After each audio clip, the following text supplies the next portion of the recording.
Building faith through fire.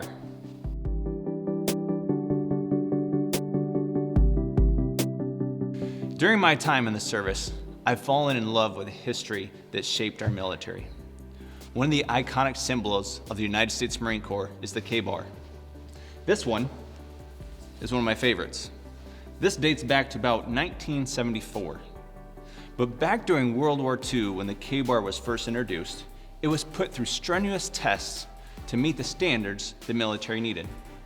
These knives were driven deep into a 6x6 timber, about up to the hilt, and then they were torqued at different angles and extreme angles to test the blade's strength and the ability to hold an edge. We live in a society where Christianity is not popular. There's a rise of cancel culture, where if you don't align with the mainstream ideals, we are canceled from society.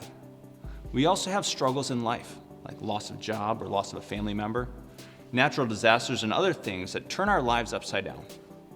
These things may drive us to the question, why is this happening to me? James chapter 1, verses 2 and 3 state, "Consider it pure joy, my brothers and sisters, whenever you face trials of many kinds, because the testing of your faith produces perseverance." The testing and trials that we go through temper the steel of our faith. The trials and hardships that we experience will either push us to God and make our faith stronger, or push us from Him and show us where our faith truly lies. When metal is heated in a forge, the steel can be hammered and crafted into a stronger blade that will hold a sharper edge. 1 Peter 1, verse 7 talks about our faith being refined in a fire.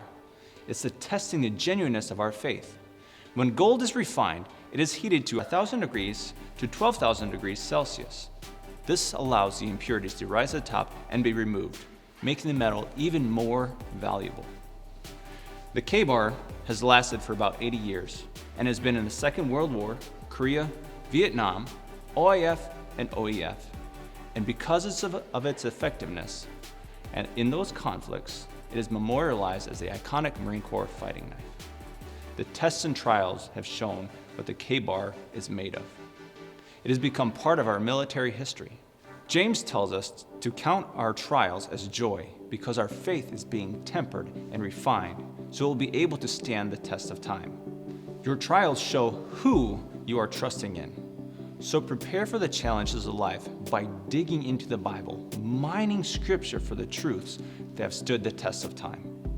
Jesus states in Matthew 5:11, "Blessed are ye when men shall revile you and persecute you, and shall say all manner of evil against you falsely for my sake." The trials we face are the crucible and the forge that make our faith in Jesus even more precious and strong, to the point where it will last into eternity. But why joy and blessing? Matthew, James, and Peter say, "Consider it pure joy, and blessed are you when you face these trials." It's because God says He will reward you for your faith. So sharpen your blade this week. Look it up. Romans chapter 5, James chapter 1, and 1 Peter chapter 1.